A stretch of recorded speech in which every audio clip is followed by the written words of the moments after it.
চুক্তি ছাড়াই শেষ হলো ইরান যুক্তরাষ্ট্রের প্রথম দফা আলোচনা। এখন পরিস্থিতি কোন দিকে যায় তা নিয়ে বিশ্ব রাজনীতিতে চলছে নানা জল্পনা। আন্তর্জাতিক সম্পর্ক বিশ্লেষকরা বলছেন, চুক্তি না হওয়ায় সমাধানের পথ বন্ধ হয়ে যায়নি, আলোচনা চলমান প্রক্রিয়া বলে মনে করেন তারা। পাকিস্তানে ইরান যুক্তরাষ্ট্রের মধ্যে সরাসরি রাজনৈতিক বৈঠকে এক ঐতিহাসিক মুহূর্তের সাক্ষী হয়েছিল বিশ্ব। আশা ছিল খুব শিগগিরই হয়তো অবসান হবে যুদ্ধের। তবে ২১ ঘন্টার ম্যারাথন বৈঠকের পর কোনো রকম ফলাফল ছাড়াই প্রথম দফার আলোচনার ইতি টানে ওয়াশিংটন তেহরান। তবে কোনো চুক্তি ছাড়া বৈঠক শেষ হলেও আশার আলো নিভে যায়নি বলছেন আন্তর্জাতিক সম্পর্ক বিশ্লেষকরা। মার্কিন সাংবাদিক জন হেনডেনের মতে, আলোচনার টেবিল থেকে জেডি ভ্যান্সের চলে যাওয়া মানেই সব শেষ হয়ে যায়নি। এটি ইরানকে যুক্তরাষ্ট্রের কঠোর অবস্থান প্রদর্শনের কৌশল হতে পারে। তিনি মনে করেন, দীর্ঘদিন ধরেই এই দুই দেশের মধ্যে আলোচনা হয়ে আসছে, অদূর ভবিষ্যতেও এর ব্যতিক্রম হবে না।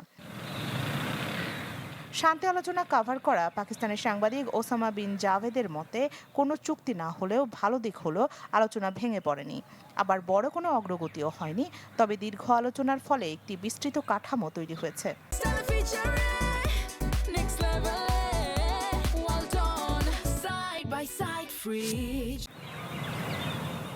আর সাউথ এশিয়া আটলান্টিক কাউন্সিলের সিনিয়র ফেলো মাইকেল কুগেলম্যান বলছেন, যুক্তরাষ্ট্রের উচ্চ পর্যায়ের প্রতিনিধি দলের পাকিস্তানে আলোচনায় অংশ নেয়ায় প্রমাণ করে তারা এ বিষয়ে কতটা প্রতিশ্রুতিবদ্ধ।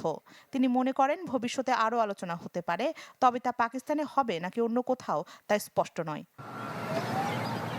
কেউ কেউ আবার দিচ্ছেন সতর্কবার্তাও। মিডল ইস্ট ইনস্টিটিউটের সিনিয়র ফেলো রস হ্যারিসন বলছেন, যুক্তরাষ্ট্র ইরানকে প্রকাশ্যে যে কঠোর আলটিমেটাম দিয়েছে, গোপন বৈঠকেও যদি তার অবস্থান একই থাকে, তাহলে চুক্তিতে পৌঁছানোর সম্ভাবনা খুবই ক্ষীণ। কূটনীতি কখনোই শেষ হয়নি, ইরানের পররাষ্ট্র মন্ত্রণালয় থেকে দেয়া হয়েছে এমন বার্তা। মন্ত্রণালয়ের মুখপাত্র ইসমাইল বাঘেই জানান, জাতীয় স্বার্থ রক্ষা ও নিশ্চিতে ইরান, পাকিস্তান ও বন্ধুত্বপূর্ণ দেশগুলোর সাথে আলোচনা অব্যাহত থাকবে। রাখি জেসমিন, চ্যানেল 24।